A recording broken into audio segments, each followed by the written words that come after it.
Hello, my name is Jennwood Chen, and today I'm going to talk about the use of the MMPI-2 personality profile in predicting 30-day ED visits and readmissions following primary bariatric surgery. I have no disclosures. The MMPI-2 is an evaluation of psychopathology used in the screening of bariatric surgery candidates.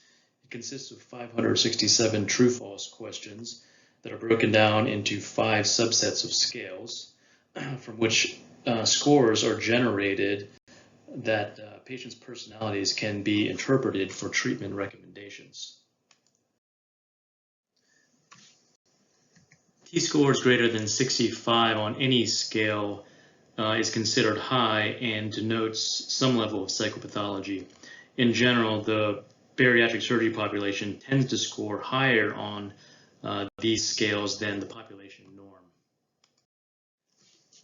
Studies have shown that there's an association of the MMPI-2 in predicting postoperative psychological distress, maladaptive eating behaviors, poor weight loss, and adherence to follow-up appointments.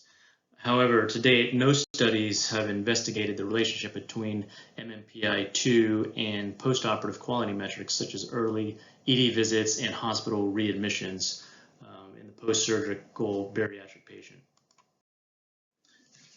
Therefore, we hypothesized that differences in patient personalities may influence bariatric surgery outcomes and postoperative quality metrics.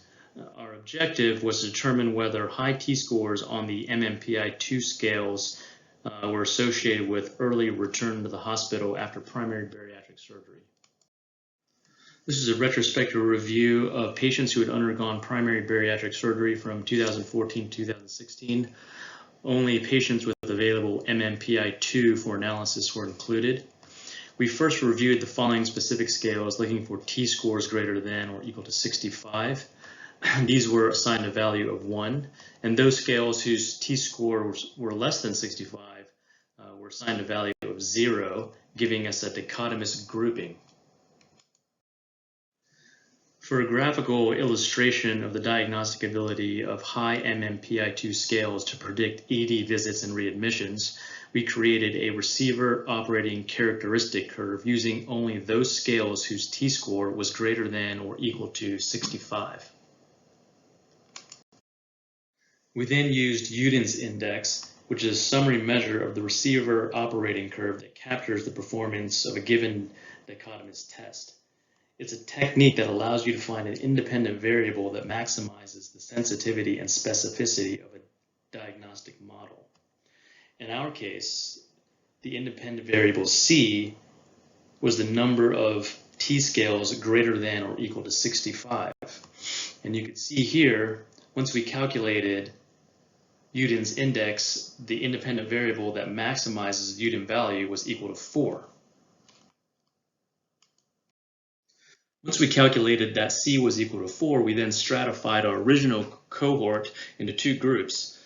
Those with 4 or more MMPI-2 scales whose T-score was greater than or equal to 65, and those with less than 4 MMPI-2 scales whose T-score was greater than or equal to 65.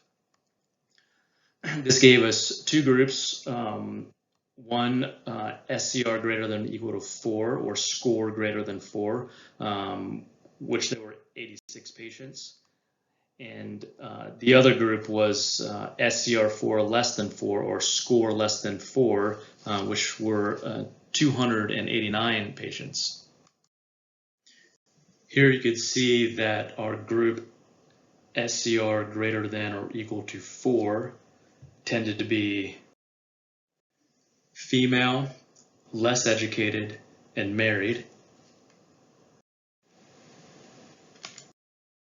With respect to comorbidities, the score greater than or equal to 4 group had significantly more obstructive sleep apnea, major depressive disorder, bipolar disorder, and be taking a greater number of psychiatric medications.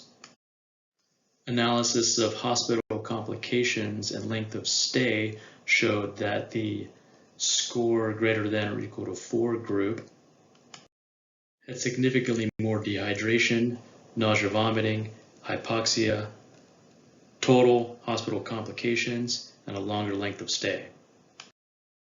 As expected, when we looked at the effect of SCR greater than or equal to 4 on 30-day readmissions and ED visits, we found a significant association with total readmissions and ED returns that were eventually discharged home.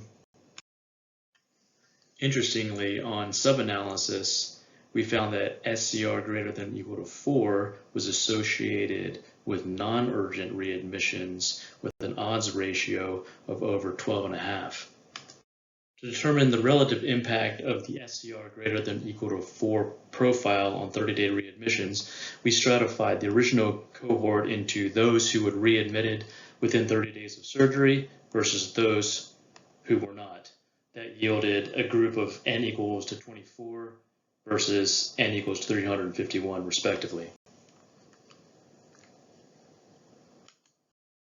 On univariate analysis, we found that bipolar disorder, SCR greater than or equal to 4, urgent perioperative complications, and non-urgent perioperative complications were all significantly associated with 30-day readmissions. Multivariate analysis showed that SCR greater than or equal to 4, bipolar disorder, and urgent perioperative complications were significant independent predictors of 30-day readmissions. However, differences in non-urgent perioperative complications did not achieve significance in terms of effect on readmissions.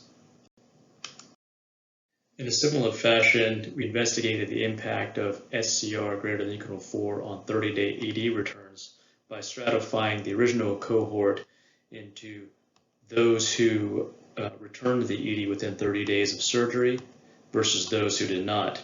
Again, this yielded two groups, one of N equal to 24 and the other 351.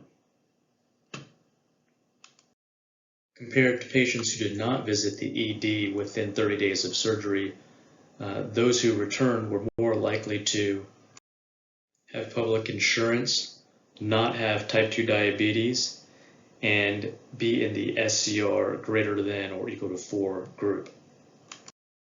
On multivariate analysis, we found that while public insurance was an independent predictor of 30-day ED visits following bariatric surgery, and type 2 diabetes was a negative predictor of 30-day ED visits, having score greater than or equal to 4 did not reach significance. So in summary, patients with 4 or more MMPI-2 scales whose T-scores are greater than or equal to 65 had a greater odds of both 30-day readmissions and ED returns. On multivariate analysis, score greater than or equal to 4 contributed to 30-day readmissions, albeit less than in isolation. However, score greater than or equal to 4 did not reach significance in predicting 30-day non-urgent ED visits. The limitations of our study included the retrospective design, small sample size, a single institution study, particular MMPI-2 scales that were institution specific, which may call into question the generalizability, and we only considered absolute quantity of high scoring scales. This doesn't account for the interplay between scales. In conclusion, in patients undergoing bariatric surgery, identification of personality pathology may aid in predicting non-urgent early postoperative hospital usage. This gives us a target for potential early intervention. And because this is a first step in identifying the interplay between personality pathology and postoperative quality metrics, additional studies are warranted. Thank you very much.